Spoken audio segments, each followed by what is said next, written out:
Car j'étais sur la route toute la sainte journée. Je n'ai pas vu de doute en toi s'immiscer. Voilà la musique qu'on aime mettre à fond dans sa voiture. Liberté, évasion aussi. Un symbole écorné, cerné par les restrictions anti-pollution qui ciblent désormais nos véhicules. Oui, c'est votre vendredi thématique sur Europe 1.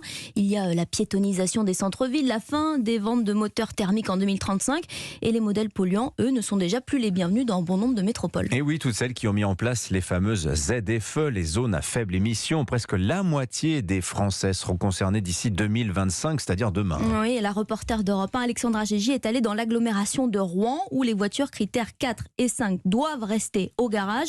Une injustice, regrettent les automobilistes, sans alternative. Reportage.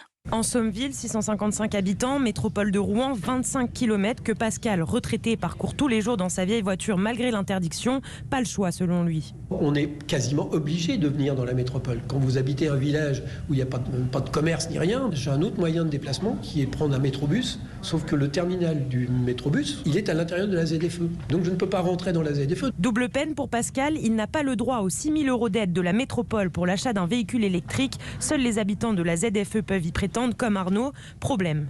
Acheter une voiture à 30 000, sauf qu'est-ce qui va me donner les 24 000 à côté. Moi, dès que ça a été mis en place, comme j'ai des soucis de santé, c'est comment je fais pour aller au CHU. Tout doit être planifié à l'avance. Si vous voulez vous rendre à Rouen, c'est comme si vous partiez, je sais pas, au bout de la France, on va se retrouver enfermé chez soi. Ça n'a pas été réfléchi, donc c'est quand même un peu dommage. Sous la contrainte, il prévoit de louer un véhicule ou de faire du covoiturage. Après une période de test, ce n'est qu'en mars 2023 que les amendes vont tomber. Le reportage d'Alexandra Gégy dans l'agglomération de Rouen. Alors la voiture